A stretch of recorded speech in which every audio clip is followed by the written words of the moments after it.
दोस्तों आज मैं आपके साथ एक बहुत ही पावरफुल औषधीय गुणों से भरपूर कलौंजी के बारे में बताने वाला हूँ। ये जो आप स्क्रीन में देख रहे हैं ना, काले काले छोटे छोटे दाने, इसे कलौंजी या फिर इसे मंगरेला भी लोग कहते हैं। इसका इस्तेमाल खाने में मसाले के तौर पर, साथ ही अचार, मुरब्बा वगैरह बनाने में होता है। दोस्तों आयुर्वेद के अनुसार कलौंजी के सेवन से शरीर की बहुत सारी बीमारियां जड़ से खत्म हो जाती है। ये बात कई रिसर्च में भी साबित हो चुका है। मैं आज आपको बताऊंगा कलौंजी खाने का बहुत ही आसान सा तरीका और इसे खाने से आप किन किन बीमारियों से बच सकते हो। तो वीडियो को ध्यान से अंत तक जरूर देखना। आइए जानते हैं। दोस्तों अगर आप कलौंजी का सेवन करते हैं ना, तो आप अंदरूनी कमजोरी, खून का गाढ़ा हो जाना, blood cancer, blockage, diabetes, heart disease, high blood pressure, मोटापा, है ना, इन सभी रोगों से बच सकते हो। कलौंजी में कुछ इस प्रकार के एंटीऑक्सीडेंट्स होते हैं जो हमें इस प्रकार की गंभीर बीमारियों से बचाते हैं। ये कुछ ऐसी गंभीर बीमारियां हैं जो आजकल काफी सारे लोगों को अपने गिरफ्त में ले रही है और जिसकी वजह से लोगों का उम्र जो है वो कम होती जा रही है। अगर आप भी अपने आप को बीमारियों से बचाना चाहते हो तो आप कलौंजी का सेवन आज से ही शुरू कर दीजिए।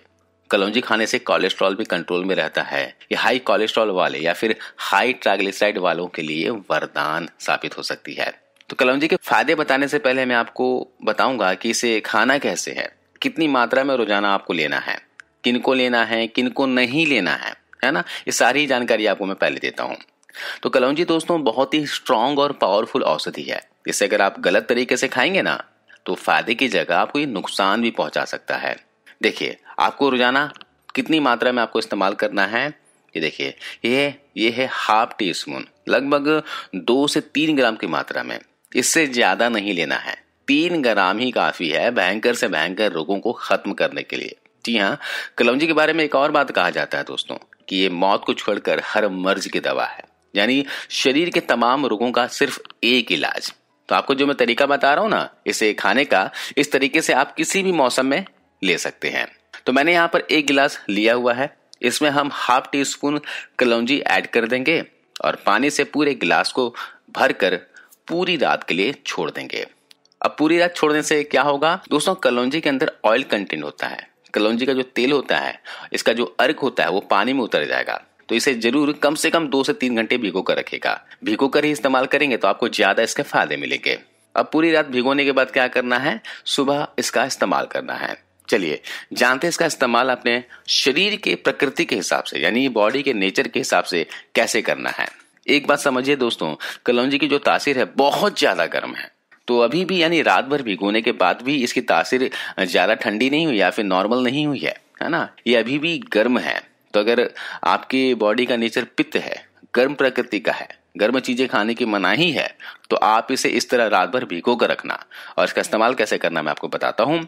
आयुर्वेद में कहा गया है कि अगर आप गर्म चीजें खाना चाहते हो, जैसे कि कलौंजी हो गया, मेथी के दाने हो गए, अलसी के बीज हो गए, है ना, अजवाइन के दाने हो गए वगैरह, तो उन्हें आपको सबसे पहले उनकी तासीर को नॉर्मल करना होगा, है ना, या फिर ऐसी चीजों के साथ लेना होगा जो पित्त को बैलेंस करते हो, जैसे कि सौंफ, मिश्री, मुलेठी, नारियल, खीरा, अंकुरित मूंग दाल, बटर मिल्क, है ना, या फिर घी।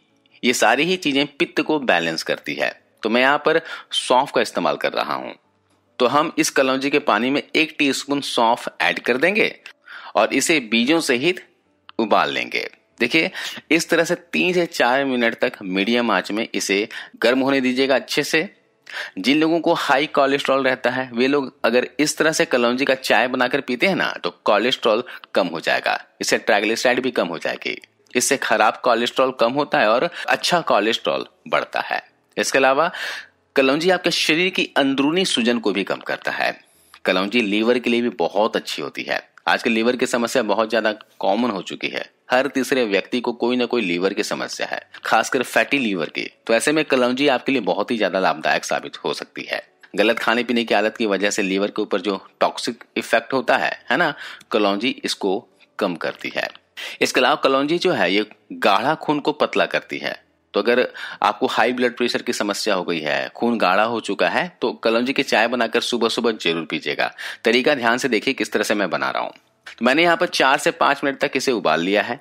देखिए इसका कलर भी बदल चुका है और पानी की मात्रा भी कम हो गई है। इसमें हम अब इस चाय के स्वाद को बढ़ाने के लिए मिश्री ऐड कर देंगे। देखिए अभी मार्च का महीना आ गया है, धीरे धीरे गर्मी बढ़ रही है, तो यहाँ पर गुड़ नहीं डालना है।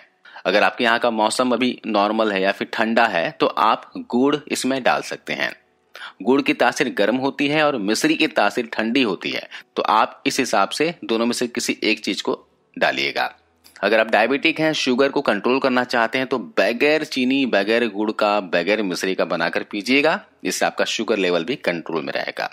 चाय बनकर तैयार है दोस्तों, इसे हम किसी कप में छान लेंगे। हमारा पावरफुल ड्रिंक पीने के लिए बिल्कुल तैयार हो चुका है। इस तरह दोस्तों वात, पित्त और कफ तीनों प्रकृति वाले पी सकते हैं, कोई नुकसान नहीं करेगा।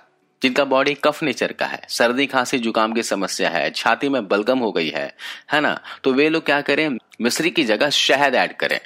जब चाय को छान लोगे, गुनगुना और हल्का गर्म रह जाएगा, तो इसमें 1 चम्मच की मात्रा में शहद ऐड करके पीना है। इस तरह से पीने से एक्सेस कफ शरीर से बाहर हो जाएगा। अस्थमा, ब्रोंकाइटिस है, वे लोग भी इस तरह से शहद के साथ ले सकते हैं। लेकिन ध्यान रखिएगा कि कभी भी शहद को डालकर उबालना नहीं चाहिए। तो मैंने आपको कहा है जब आप कप में छान लो, हल्का गुनगुना रह जाए, तो ही आपको शहद इसमें ऐड करना है। तो इस तरह से आप चाय का सेवन सभी लोग करें। इसका सेवन आपको सुबह सुबह खाली पेट करना है, या फिर आप सुबह जब भी आप नाश्ता करते हो ना, उस समय आप इसे ले सकते हो। इस चाय का सेवन दिन में 2 बार भी किया जा सकता है। एक खुराक आप सुबह के समय ले लो और एक खुराक आप शाम को 4 से 5 बजे के आसपास जब भी आप चाय पीते हो, तो चाय की जगह इसे बनाकर पियो। ये बहुत ही फायदेमंद है दोस्तों, बहुत ही पावरफुल औषधीय चाय है। इसका सेवन आप जरूर करना।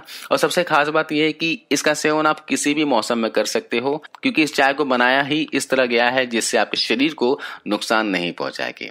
इस चाय का सेवन वे लोग भी कर सकते हैं जिनको गठिया, अर्थराइटिस की समस्या है, हाथ पैर में दर्द, जोड़ों में दर्द की शिकायत है, वे लोग भी करें। जिनका शरीर में वात वायु बढ़ गया है, वे लोग भी इस चाय का सेवन कर सकते हैं। नर्व से संबंधित कोई दिक्कत है, वे लोग भी इस चाय को पी सकते हैं। दोस्तों इस चाय को पीने से आपका ब्लड सर्कुलेशन बहुत अच्छा हो जाएगा। ब्लॉकेज की समस्या जो है नसों में, उसमें फायदा मिलेगा। जिनको वेरिकोज वेन्स है, वे लोग भी इस चाय को पी सकते हैं। जैसे मैंने कहा कि इससे ब्लड सर्कुलेशन अच्छा होता है, तो वेरिकोज वेन्स वालों के लिए बहुत फायदेमंद होगा। साथ ही जिनको ब्लॉकेज की समस्या है नसों में, वे लोग भी इस चाय को पी सकते हैं। बहुत ही साधारण सा नुस्खा है, बहुत ही आसान सा रेमेडी है, लेकिन इसके फायदे बड़े कमाल के हैं। इसका सेवन आप लगातार 20 से 25 दिनों तक करना, आपको जबरदस्त फायदा देखने को मिलेगा। इसके अलावा अगर आप पूरे साल पीना चाहें, हमेशा पीना चाहते हो, तो आप एक दिन छोड़कर एक दिन इस चाय का सेवन पूरे साल तक कर सकते हो। कोई नुकसान नहीं होगा, बेफिक्र होकर लीजिएगा। प्रेग्नेंट लेडी को इस चाय को नहीं पीना है, क्योंकि इस चाय में कुछ ऐसी औषधियां मिलाई गई हैं जिसकी तासीर गर्म है, जो आपको नुकसान पहुंचा सकती है। इसके अलावा जिनको पाइल्स की समस्या है, बवासीर की समस्या है, वे लोग भी इस चाय को आराम से बेफिक्र होकर पी सकते हैं। तो आज इस वीडियो में बस इतना ही। उम्मीद है आपको ये जानकारी अच्छी लगी होगी। कैसी लगी आप हमें कमेंट कर बताइएगा, और इस वीडियो को ज्यादा से ज्यादा लोगों तक शेयर कीजिए ताकि और भी लोग इस जानकारी का फायदा उठा सके। धन्यवाद।